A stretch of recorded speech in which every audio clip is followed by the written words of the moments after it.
Ceci est un exemple d'évolution de la marge commerciale sur 3 périodes. Si on prend par exemple la période T2 à T3, on constate que notre marge commerciale a baissé de 28% à 23%, ce qui signifie qu'on a perdu à peu près 5 points de marge. L'objectif ici, c'est de comprendre en détail les causes et effets derrière cette performance. Pour analyser cette variation, on va utiliser cette application qu'on a développée avec Python et qui permet d'automatiser le reporting et l'analyse des données. Pour commencer, essayons déjà de lister les principaux effets qui peuvent impacter le niveau de marge. Le premier effet qu'on devrait étudier concerne les prix de vente qui peuvent changer entre deux périodes et qui peut impacter le niveau de marge. Le deuxième effet concerne le coût produit qui peut lui aussi varier entre deux périodes, impactant ainsi le niveau de marge. Le dernier effet concerne le mix produit. Dans la plupart des entreprises, les produits n'ont pas le même niveau de marge et par conséquent, entre deux périodes, le mix de ces produits dans le chiffre d'affaires peut varier, ce qui fait que le niveau de marge va varier en conséquence. L'analyse de ces trois effets va nous aider énormément pour localiser la source du problème qui cause la variation de la marge. Par la suite, pour chaque effet, on va étudier son impact sur les différents paramètres business, à savoir les articles, les familles ou même les clients. Ceci est très important pour comprendre s'il s'agit d'effets généraux ou spécifiques à certains paramètres. Maintenant, faisons une petite démonstration sur l'application. Tout d'abord, je vais commencer par charger mes lignes d'expédition pour faire une démonstration. Je vais venir ici. Je clique ici pour choisir mon fichier. Et après, je clique sur Upload. Pour le fichier Excel qu'on va charger, il s'agit principalement des lignes d'expédition sur une période de 3 mois. On a ici l'évolution de la marge commerciale sur une période de 3 mois, de janvier jusqu'à fin mars. Et déjà, le premier constat qu'on peut faire ici, c'est que la tendance, elle est baissière à partir de fin février. On voit très bien que la tendance ici, elle est baissière. Maintenant, on peut s'intéresser à cette période pour comprendre pourquoi une telle tendance baissière. Pour cela, il suffit de choisir la date de début et la date de fin de la période. Ici, on va prendre par exemple le 27 février 2024. Et ici, on va mettre aussi 27 mars 2024. Et on voit très bien qu'entre ces deux dates, on a perdu 2,6 points de marge. Alors, pour lancer l'analyse, je vais juste venir ici et cliquer sur Start. Et là, on obtient l'explication de la variation de la marge entre les deux dates avec les principaux effets, à savoir le mix effect, le price effect et le cost effect. La première lecture qu'on peut faire, c'est évident que ici, le cost effect pose problème. On voit très bien que le cost effect nous a fait perdre 3,1% de marge, ce qui veut dire que sur cette période, le coût du stock il a augmenté. Par contre, les prix de vente n'ont pas suivi. Ils ont augmenté certes, mais pas à la hauteur de l'augmentation des coûts de produits, ce qui fait que la marge elle a baissé. Alors, puisqu'on a compris que la principale raison derrière cette performance concerne le cost effect, on va s'intéresser à cet indicateur pour comprendre la raison de cette variation. Pour cela, on va venir ici sur le cost index. On va cliquer ici. Déjà, ce qu'on peut voir ici, c'est que les coûts de produits ont augmenté de 4,6% et à ne pas confondre entre le cost index et le cost effect ici. Ici, ça veut dire que les coûts de produits ils ont augmenté de 4,6%.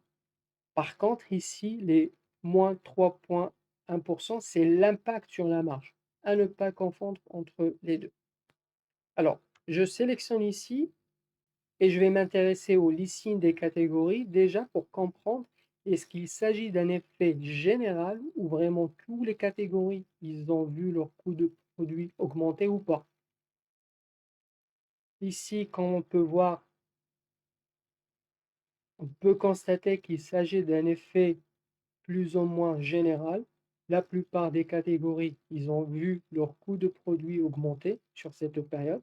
Et les plus fortes variations en termes de valeur concernent principalement ces deux premières catégories.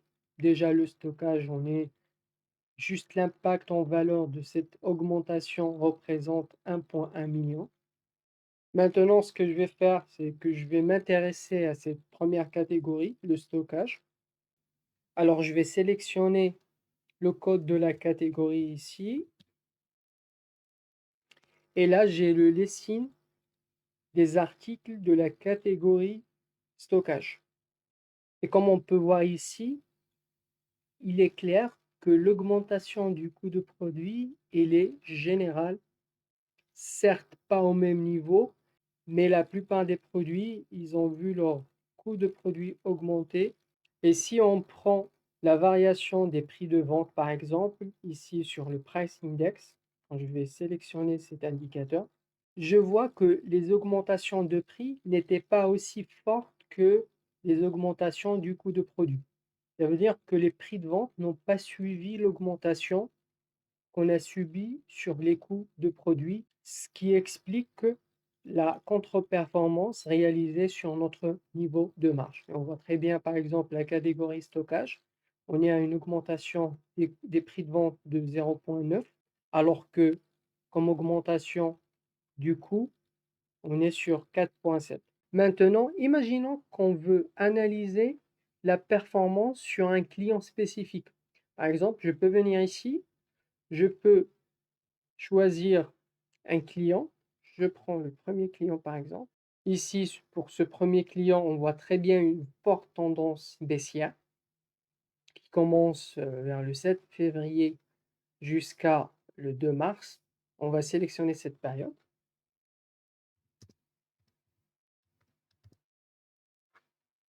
Jusqu'au 2024. C'est plutôt le 2 mars. D'accord? On va lancer l'analyse.